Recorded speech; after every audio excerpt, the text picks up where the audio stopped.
여러분, 주방에서 튀김 요리하고 남은 기름 다들 어떻게 처리하세요? 이게 사실은 우리가 잘 모르는 엄청난 비밀을 품고 있거든요. 오늘 바로 그 이야기, 폐식용유의 숨겨진 여정을 한번 따라가 보겠습니다. 아, 보기만 해도 진짜 맛있어 보이죠? 뭐 치킨이든 감자튀김이든 이런 맛있는 요리의 시작이 바로 이 기름이잖아요. 근데요, 요리가 딱 끝나고 남은 이 기름한테는 그때부터 우리가 전혀 상상도 못했던 아주 특별한 이야기가 시작된답니다. 네, 바로 이 지점에서부터 숨겨진 환경적인 여정이 시작되는 거예요. 이 많은 기름, 대체 다 어디로 가는 걸까요? 그냥 버려지는 걸까요? 오늘 이 질문 하나를 가지고 그 비밀의 세계로 한번 같이 들어가 보시죠. 자, 첫 번째 이야기인데요. 바로 주방에 숨겨진 위험입니다. 이게 그냥 기름때 지저분해 이 정도 문제가 아니에요. 잘못 처리하면 생각보다 훨씬 심각하고 또 아주 현실적인 문제들을 일으킬 수 있습니다. 생각해 보세요. 이 기름을 그냥 설거지하면서 하수구에 콸콸 버린다? 그럼 어떻게 될까요? 이게 배관 안에서 하얗게 딱딱하게 굳어버리는 거예요. 심하면 건물 전체의 하수관을 그냥 마비시켜 버릴 수도 있어요. 이건 뭐 우리 집 싱크대 막히는 거랑은 스케일이 다른 재앙 수준이죠. 위험은 이게 다가 아니에요. 또 뭐가 있냐면 이 기름이 썩으면서 나는 그 퀴퀴한 냄새 아시죠? 공기가 나빠지는 건 물론이고 배관 막히면 수리비는 또 얼마나 많이 들겠어요. 그리고 벌레 꼬이는 건 뭐 말할 것도 없고요.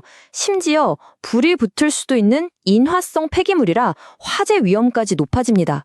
그러니까 이게 단순히 지저분하다의 문제가 아니라 우리 모두의 건강과 안전에 직결되는 문제라는 거죠. 상황이 이렇다 보니까 당연히 그냥 놔둘 순 없겠죠. 그래서 이 폐식용유를 어떻게 관리해야 하는지에 대한 꽤 복잡한 규칙들이 있습니다. 네, 맞아요. 이건 이제 법의 영역으로 들어가는 겁니다. 이게 법이라고 하니까 되게 복잡하게 들릴 수 있는데 크게 세 가지만 기억하시면 돼요. 첫째, 식품위생법. 이건 뭐냐면 폐식용유는 꼭 뚜껑이 있는 전용통에 보관해야 한다는 거예요. 둘째, 폐기물 관리법. 이건 일반 쓰레기처럼 버리면 안 되고 사업장 폐기물로 따로 처리해야 한다는 내용입니다. 마지막으로 소방법. 이건 불날 수 있으니까 가스레인지 같은 화기에서 최소 1m는 떨어뜨려 놔라 이겁니다. 만약에 이걸 어기잖아요. 그럼 뭐 가볍게는 시정명령부터 벌금, 심하면 영업정지까지도 받을 수 있어요. 실제로 있었던 일인데 어떤 식당 사장님이 그냥 아무 통에다가 폐식용유를 모아두셨다가 위생점검에 딱 걸린 거예요. 그래서 어떻게 됐냐고요?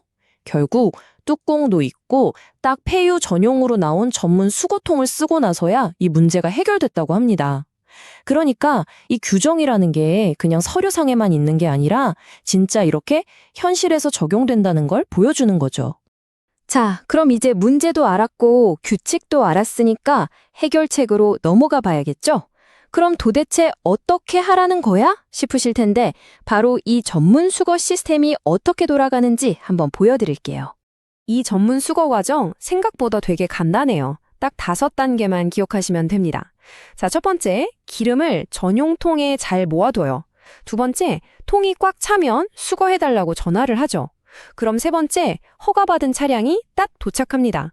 네 번째, 기사님이 기름을 수거해서 차에 싣고요. 마지막, 5번째, 이 기름은 재활용 시설로 안전하게 옮겨지는 겁니다. 어때요? 되게 체계적이죠? 그런데 여기서 진짜 중요한 게 하나 있어요. 수거하러 오는 업체라고 해서 다 똑같은 합법적인 업체가 아니라는 점이에요. 허가를 제대로 받은 곳은요, 보시는 것처럼 이렇게 정식으로 등록된 차량을 사용합니다. 이 차이를 구별할 줄 아는 게 정말 중요합니다. 그래서 여러분이 쉽게 구별하시라고 딱 정리해 드릴게요. 합법적인 업체는요, 당연히 공식 허가증이 있고요. 차량도 딱 보면 전용 차량이에요. 그리고 계약서나 영수증 같은 서류도 확실하게 줍니다.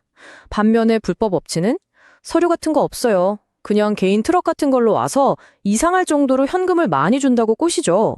그리고 당연히 아무 기록도 안 남기려고 하고요. 이 차이 꼭 기억해 두셨다가 피하셔야 합니다. 자, 드디어 마지막 파트입니다. 지금까지 따라온 이 폐식용유의 여정, 그 최종 목적지가 어딘지 궁금하지 않으세요? 정말 깜짝 놀라실 겁니다. 주방 튀김기에서 나온 그 시커먼 기름이 비행기를 날게 하는 연료로 변신하거든요. 진짜 상상도 못할 이야기죠? 네, 이렇게 안전하게 수거된 기름은요, 깨끗하게 처리 과정을 거친 다음에 완전히 새로운 생명을 얻게 됩니다. 과연 뭘로 변신할까요?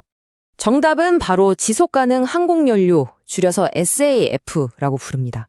이게 뭐냐면 우리가 보통 쓰는 항공료보다 탄소 배출을 어마어마하게 줄일 수 있는 그런 친환경 바이오 연료예요.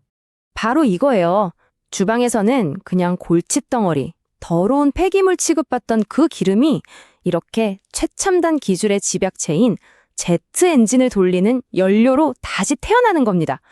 와, 진짜 대단하지 않나요? 오늘 제가 하고 싶었던 얘기의 핵심이 바로 이겁니다. 생각해보면 정말 드라마틱한 변신이에요. 그냥 버려졌다면 강을 오염시키고 생태계를 망가뜨렸을 오염물질이 이제는 탄소 중립 시대를 여는 아주 중요한 핵심 자원이 된 거니까요. 골칫덩어리가 세상을 구하는 영웅이 된 셈이죠. 이보다 더 강력한 환경적 메시지가 또 있을까요? 자, 오늘 이야기를 정리해볼까요? 다 쓴 식용유가 제트기를 날게 할 수 있다면 혹시 우리가 지금 그냥 쓰레기라고 부르면서 버리고 있는 것들 중에 이렇게 자원의 얼굴을 숨기고 있는 것들이 또 있지 않을까요? 한 번쯤 생각해 볼 만한 질문인 것 같습니다.